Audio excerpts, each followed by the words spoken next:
খুব ভালো লাগলো আজকে সকালবেলায় আপনাদের সবার সঙ্গে বসার জন্য। আমি আপনি বলবো না তুমি বলবো ওইটা নিয়ে সমস্যা আছে, কারণ বাকি সবাই কিন্তু সঙ্গতি করতে হবে।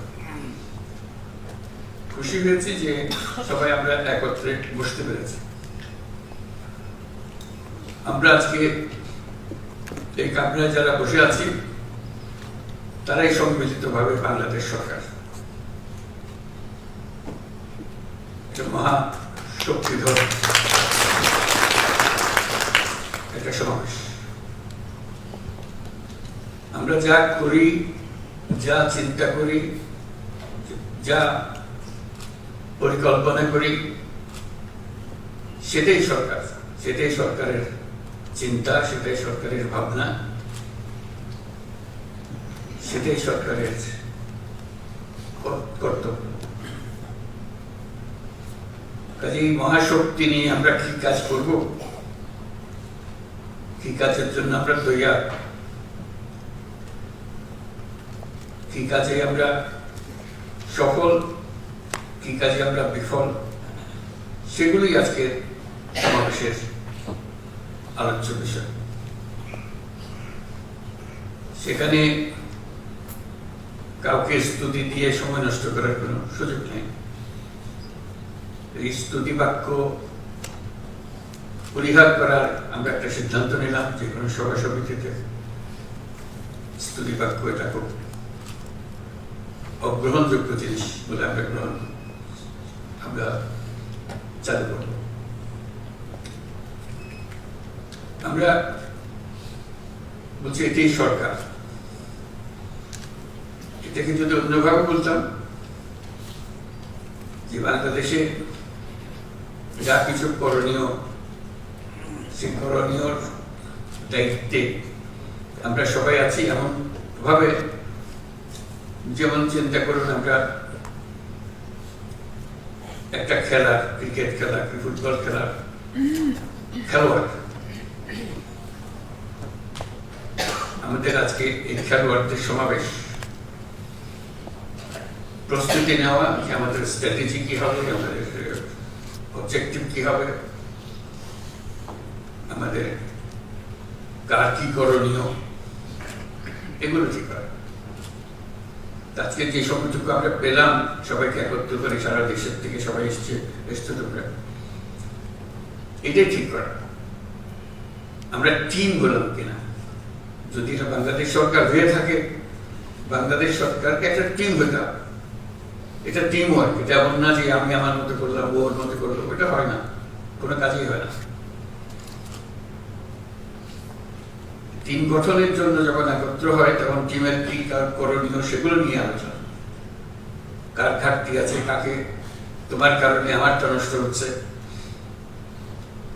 খেলা হলো একটা সামগ্রিক জিনিস, একজনের ভুল কাজে পুরো টিম তার সাফল্য থেকে বঞ্চিত হয়। কাজে আমরা কেউ যেন এমন কোনো ভুল কাজ না করি যাতে করে পুরো টিমের সাফল্য ব্যাহত হয়, আমাদের গন্তব্যে পৌঁছা ব্যাহত হয়।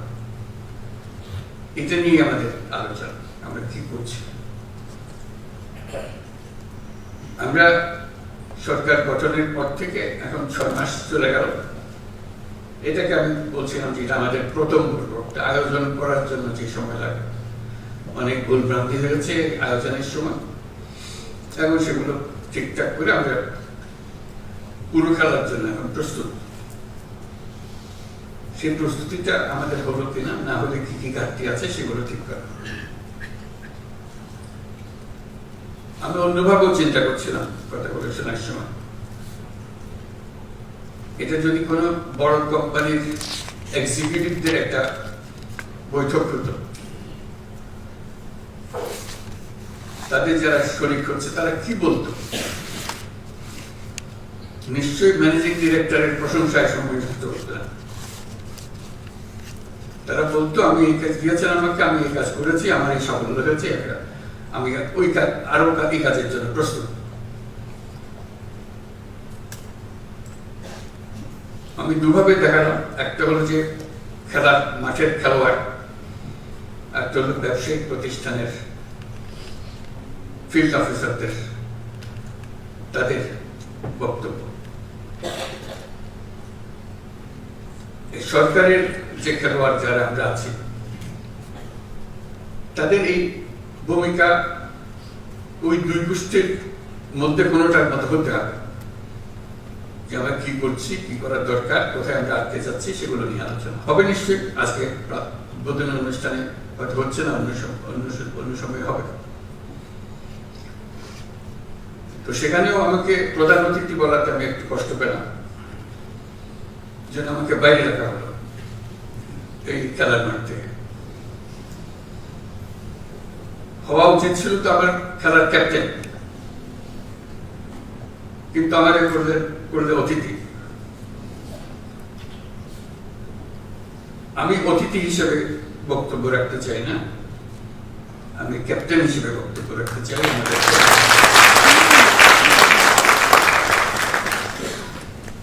কাজ কি আমাদের একেবারে হাতে গোনা মাপা জিনিস। এটা নিত্য নৈমিত্তিক একটা নতুন কিছু আসে তা না, একই জিনিস বারে বারে আসছে, বিভিন্ন ভঙ্গিতে আসছে। সেগুলো আমরা কে কিভাবে করছি, কি হলে আরো ভালো হতো, কোঅর্ডিনেশনটা কিভাবে হতো, ক্যাপ্টেনের সিগন্যালটা কিভাবে ফিল্ডে যেত, গেলে ভালো হতো, এগুলো নিয়ে আলোচনা। আমরা যেহেতু এমন পরিস্থিতি এসেছি, এটা ল এন্ড অর্ডার, একটা শান্তি শৃঙ্খলা বজায় একটা মস্ত বড় ইস্যু হয়ে গেল। এটাতে আমরা কি পরিমাণ অগ্রসর হলাম, কি করণীয় আমাদের, এটা একটা 1 নম্বর বিবেচ্য বিষয় আমাদের ল এন্ড অর্ডার। এটা যাতে আমরা বিফল না হই, কারণ এটাতে আমাদের সমস্ত অর্জন সফলভাবে অর্জন করতে পারে অথবা বিফলতায় পর্যবসিত হতে পারে। সেটা কি কোঅর্ডিনেশন হলে, কিভাবে হলে, এটা নিয়ে এই সম্মেলনে আলোচনা হোক। ফিরে যাওয়ার পরে যেন এটা আর বোঝাবুঝির মধ্যে কোনো গলদ না থাকে। আমরা সেখানে কি কি বিষয় অন্তর্ভুক্ত সেগুলো তোমাদের খুব ভালো করে জানা আছে।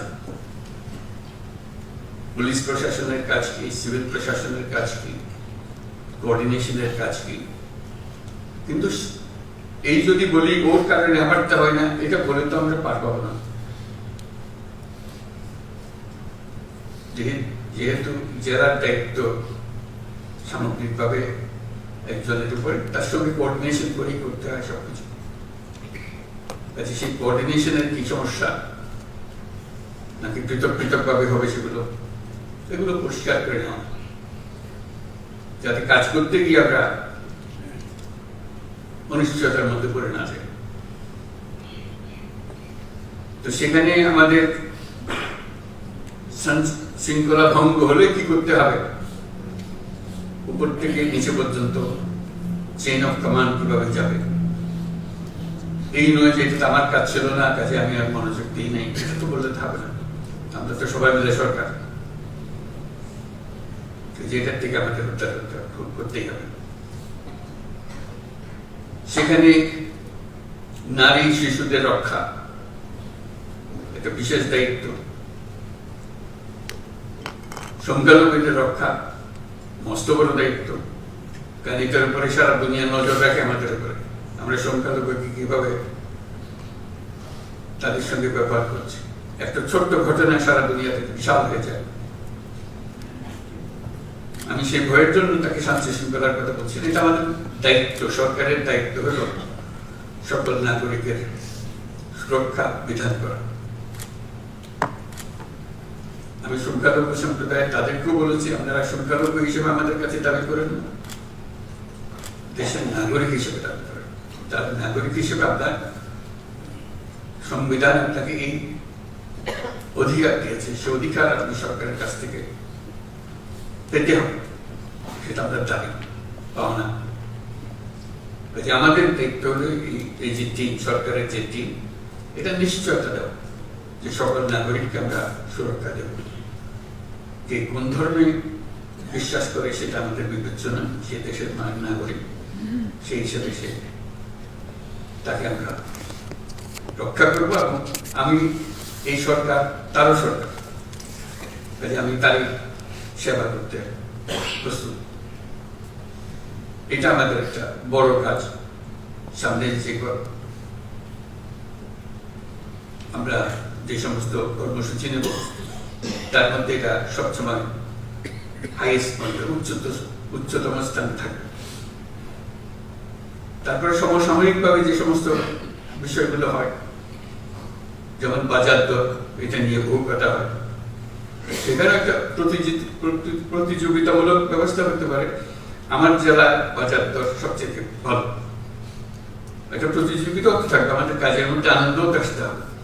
আমার জেলায় শান্তি শৃঙ্খলা সবচেয়ে আমি ভালো রাখতে পেরেছি, আমার জেলায় সবচেয়ে ভালো বাজার দর, সবচেয়ে কোনো চাঁদাবাজি নেই, বা যা যা অসুবিধা থাকে এক জায়গায় সেগুলো নেই, আমি সেটা করেছি।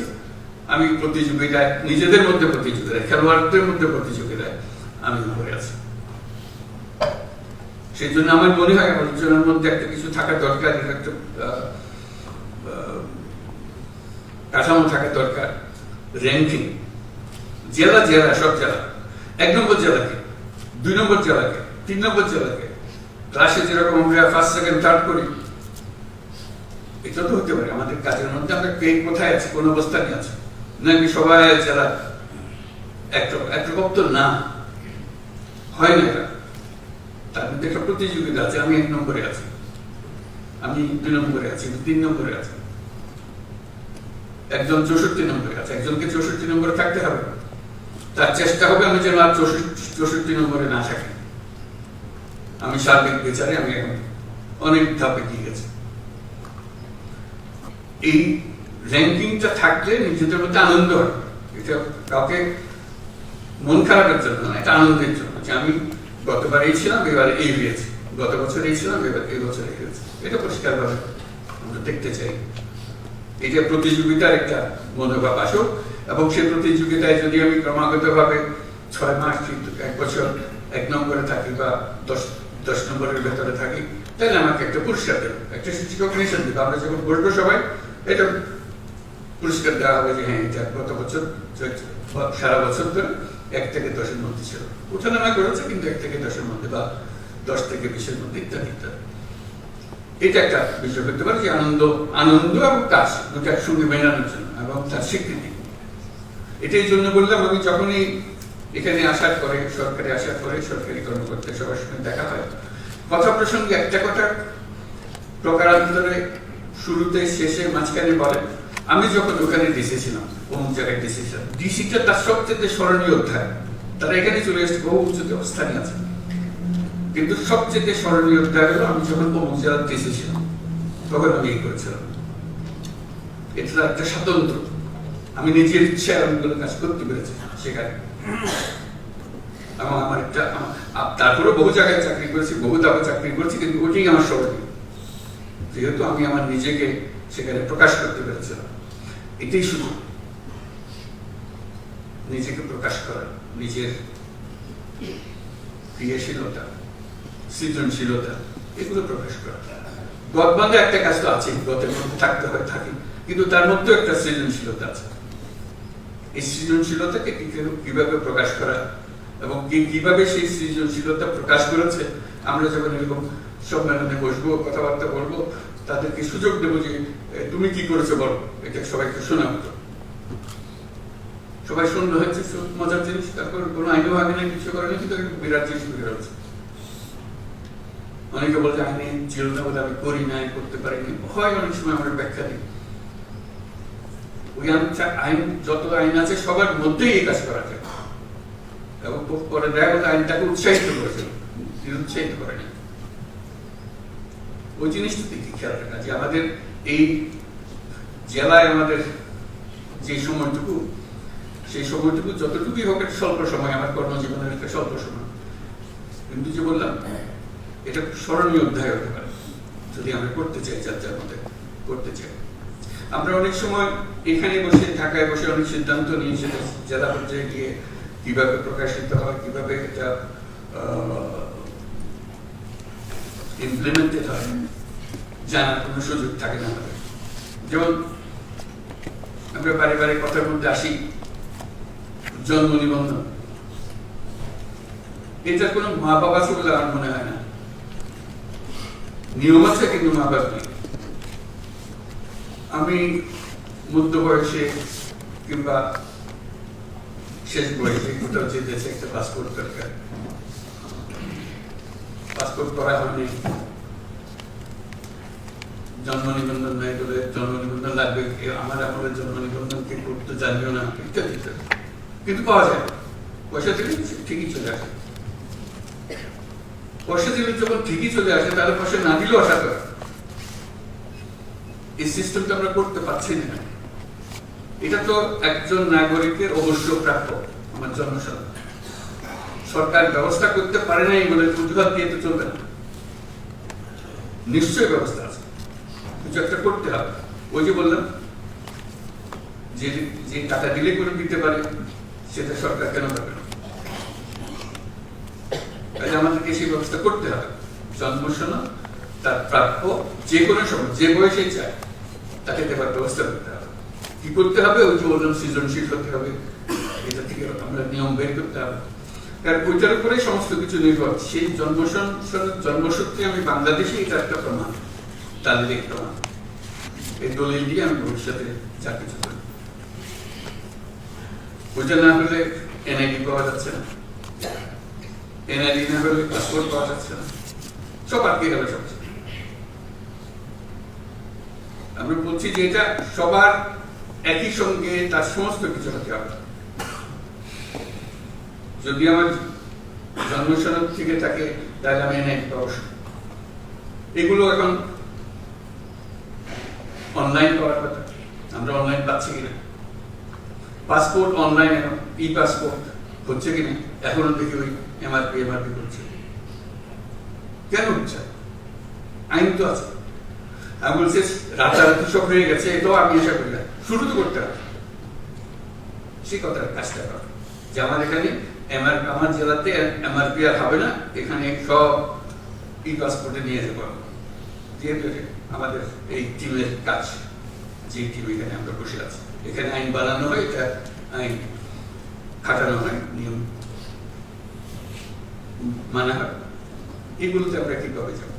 একটা থেকে একটা আমরা উত্তরণ কিভাবে করবো? বলছে যে এখন জমি রেজিস্টার করতে পারছে না, অমুক করতে পারছে না, কর দিতে পারছে না, সব এখানে আমরা সব শুনছি যে সব অনলাইনের ব্যবস্থা হয়ে গেছে। হয়ে যদি যায় সেটা বাস্তবায়ন হচ্ছে না, কৃষি আটকে গেল কেন? এখনো জমির রেকর্ড পত্র আমরা অনলাইন পাই না, করতে পারি না। জমিকে বেচা কিনা আমরা করতে পারছি না। কি কি যা প্রত্যেকে আমরা ভূমি মন্ত্রণালয় বলছে যে আমরা সব করে ফেলছি, কিন্তু ইমপ্লিমেন্ট করতে পারছি না, ধীরে সুস্থ হচ্ছে। কেন হচ্ছে? এটাই হলো আমাদের অপারগতা। খেলোয়াড় হিসেবে আমরা সেই কাজটা করতে পারছি না। সেই খেলোয়াড়ের যোগ্যতা অর্জন করতে হবে, যে আমাদের অনলাইন যেগুলো হয়ে গেছে, অনলাইনের সিরিজ হয়ে গেছে, অসংখ্য জিনিস অনলাইন। এটা কিন্তু এখানে বিল্ডিং এর প্রতি বসাবো, দেশে হবে, দেশে না হলে এটা করে লাভ থেকে এই জিনিস করে যে আমরা এটা দেশে অনলাইন মানে এখন অনলাইন, আর কিছু থাকবে না। সেটা বলে যাচ্ছে রাতারাতি করতে পারবো না, রাতারাতি হবে না তো, সেটা আমি বলি না, কিন্তু একজন ফার্স্ট হবে, এটা করে অনলাইনের জন্য এক জেলা ফার্স্ট হবে বলে আমি সবটা করে ফেলছি, অথবা আমি ই পাসপোর্ট করে ফেলছি, এটা 100% আমাকে। আমি জমির যত কাজ আছে সব অনলাইন করে ফেলছি, ফার্স্ট হয়েছে। এটা তো হতে পারে, আমি সেকেন্ড হতে পারি, থার্ড হতে পারি, আমি লাস্ট হতে পারি, হবে না সে কথা ঠিক না। যাদের মধ্যে হয়েছে তারা কে কোন স্তরে আছে, এটাতে আমার যোগ্যতা, আমার কৃতিত্ব। এই বয়সে আমি দেশের এই টিমে, গভর্নমেন্ট সরকারের টিমে যুক্ত হয়ে কি কাজটা সমাধান করে দিলাম, আমার কন্ট্রিবিউশনটা কি? একটা হলো ঠিক আছে আমি করে ফেলেছি, তাদের বুঝ দেওয়া দরকার, বুঝ দিয়ে দিয়েছি, সেটা কি? আর আমি কি করেছি? বুঝতে দেওয়ার বাইরে যেটা আমার থেকে সেই আমিটাকে আবিষ্কার করা, অর্জন করা, সেই জিনিসগুলো না, সেগুলো হলো চ্যালেঞ্জ, সেগুলো হলো আজকে সেই সুযোগ। এখানে কারো রক্তচক্ষুর কারণে, কারো ধমকের কারণে কোনো কাজ করার প্রয়োজন নেই, অন্তত এই সময়টুকুতে। আমি নিজের মতো করে যেটা আইন, যেটা করার দরকার, দেশের জন্য যেটা করার দরকার, সেটা আমি করব। সেই কাজে আমি ব্যস্ত থাকবো, যাতে আমি করতে পারি। আরেকটা বিষয় বলে শেষ করবো, বেশি আলোচনা করবো না। শিক্ষা, শিক্ষার ব্যাপারে বহু স্তর আছে, আমি ওর মধ্যে যাবেন। শুধু তোমাদের কাছে এটুকু বলা, প্রাথমিক শিক্ষা একটু গিয়ে দেখা কি করা যায়, এটা একটু নজর দিলেই সবকিছু ঠিক আছে, আইনের কোনো অসুবিধা নেই। কেউ বলবে না যে না, এটা করা যাবে না, করা অবশ্যই যাবে। একটু দেখা দিলে, স্কুলের শিক্ষকদের সঙ্গে কথা বললে, অনেক অনিয়ম বেনিয়ম আছে, সেগুলো তো আছেই। তার মধ্যেও যদি একটা নিয়ম সৃষ্টি করা যায়, একজন জেলা প্রশাসক বললে একটা সৃষ্টি করা যায়, তার সেই ক্ষমতা আছে। শুধু একটু নজর দেওয়ার ব্যাপার। সারা দেশ জুড়ে অসংখ্য প্রাইমারি স্কুল, যার যার মধ্যে সে চলে। আমি অসংখ্যতে যাওয়ার কথা বলছি না, কিন্তু দুই একটাতে গেলে আরেকগুলো খবর পাই, অথবা ওইটার অভিজ্ঞতা 10 জনকে বললে তারা শোনে যে হ্যাঁ, এটি তো ঘটে, তো আমরা করতে পারতাম। এই ছোট ছোট কাজ, বড় কাজের কথা বলি, বড় কাজ তো আছে, কিন্তু করবো। এই ছোট কাজগুলো দিয়ে কিন্তু বড় কাজটা হয়। মানুষ বলে যে হ্যাঁ, ওই সবচেয়ে আমাদের সময়, যেমন উনি যখন ডিসি ছিলেন আমাদের এখানে, উনি এই কাজটা করে গেছিলেন। এটা কোন স্মৃতি আমরা নাগরিকদের কাছ থেকে শুনি। উনি যখন অমুক যখন ডিসি ছিল, উনি এই কাজটা করে গেছিলেন। অবদানটা মানুষ স্মরণ করে, মানুষ বলে না। ওই যে অবদানটা হয়েছে সেটা ব্যক্তিগত, আচ্ছা, এটা সরকারের হুকুমে হয় না, সরকার সবাইকে হুকুম দিচ্ছে, কিন্তু এই ব্যক্তিগত ভাবে সেটাকে অন্যরকম ভাবে, অন্য ভঙ্গিতে নিয়ে এসছে এবং মানুষের মন জয় করেছে। মানুষ তাকে বহু বছর পরেও স্মরণ করছে, অমুক যখন এসেছে তখন আমাদেরকে হয়ে গেছে। তো সেটি আমাদের সুযোগ। এই যে আমরা অন্তর্বর্তীকালীন সময় আছি, এটা একটা মস্ত বড় সুযোগ। আমাদের হাতে অনেকগুলো কাজ, এবং খুব সহজ কাজ, কঠিন কাজ না। এবং আমি বলছি না 100% করতে হবে, আমি বললাম যে 10% করো, 20% করো, 30% করো, 1 নম্বর হও, 1 নম্বর হওয়ার চেষ্টা করো। কারণ তোমরা তো সবাই একই গাইডের মধ্যে, একই পরিস্থিতিতে আছো। 1 নম্বর হওয়ার মধ্যে অনেক আনন্দ। আমি করে ফেলেছি, আমি সবার আগে আমি করে ফেলেছি। এই যে আনন্দটা পাবো, সে আনন্দ থেকে নিজেকে বঞ্চিত করে না। এই অন্তর্বর্তীকালীন সময় এই সুযোগটা পূর্ণ মাত্রায় তোমাদের আছে, আশা করি এটা গ্রহণ করবে। তোমাদের এই আলোচনা এবং এই পরস্পরের যোগাযোগ এটা আনন্দদায়ক এবং সফল হোক। আমাদের এই অন্তর্বর্তীকালীন সময় আমরা যেটুকু তোমাদের মাধ্যমে করতে পারবো, তোমাদের কারণে আমরাও যেন স্মরণীয় হতে পারি। ওনাদের সময় ডিসি সাহেব এইগুলো কাজগুলো আমাদের করে দিয়ে গেছিলেন, পড়াশোনা করেন। এই কথা বললে তোমার মনে হবে হ্যাঁ, আমাদের মনে আমরা ওটুকু বলার কারণে আমরা করি নাই, কিন্তু বলেছি, বলার কারণে কাজটা হয়েছে। এগুলো যেন আমরা করতে পারি। আমরা আরেকটা কথা, পাসপোর্টের কথা বলতে মনে হলো, পাসপোর্ট করতে হলে পুলিশ ভেরিফিকেশন লাগে। আমি জিজ্ঞেস করতে আরম্ভ করলাম, অনেকেও হয়তো আগ্রহ করেছে, কারণটা কি? পাসপোর্ট তো আমার নাগরিক অধিকারের একটা অধিকার। আমি চোর না ডাকাত না কি, সেটা ভিন্নভাবে পুলিশ আমার বিচার করবে, কিন্তু আমাকে যে জন্ম সনদ দিয়েছে সেটাও কোনো পুলিশ ভেরিফিকেশন দিয়ে করেনি। আমাকে এনআইডি দিয়েছেন, সেটাও কোনো পুলিশ ভেরিফিকেশনের জন্য অপেক্ষা করতে হবে। নাগরিক হিসাবে পেয়েছি, এই দেশের নাগরিক। পাসপোর্টও এই দেশের নাগরিকের একটা পরিচয়পত্র, এখানে পুলিশ ভেরিফিকেশন জন্য লাগবে। আমরা আইন করে দিয়েছি এখন থেকে পুলিশ ভেরিফিকেশন লাগবে না, সে কথাটা তারিখ দেখে মনে হলো এটা পৌঁছে নাকি পৌঁছতে তো হ্যাঁ, আমরা জানি এটা আবার বলার দরকার। আমার বলার কারণে তারিখ দেওয়ার তো হলে যে সুন্দর কাজ হয়েছে, তো তার মানে এই কথা পরে পৌঁছে, অথচ আমরা এখানে সিদ্ধান্ত নিয়ে বসে আছি কিছুদিন আগে। এই যে দূরত্ব, এটাও যেন না। এগুলোর কোনো কারণ নেই, বিনা কারণে মানুষ হয়রানি করা, হয়রানি করাটাই যেন আমাদের ধর্ম। সরকার মানে মানুষকে হয়রানি করা, এটার থেকে উঠে যাওয়া। সরকার ভিন্ন জিনিস, আপনার অধিকার, আপনার অধিকারগুলো আপনার দরজায় পৌঁছে দেওয়া আমাদের কাজ। এটাই যেন আমরা স্মরণ করি। তো সবাইকে ধন্যবাদ, এখানে আমি শেষ করি।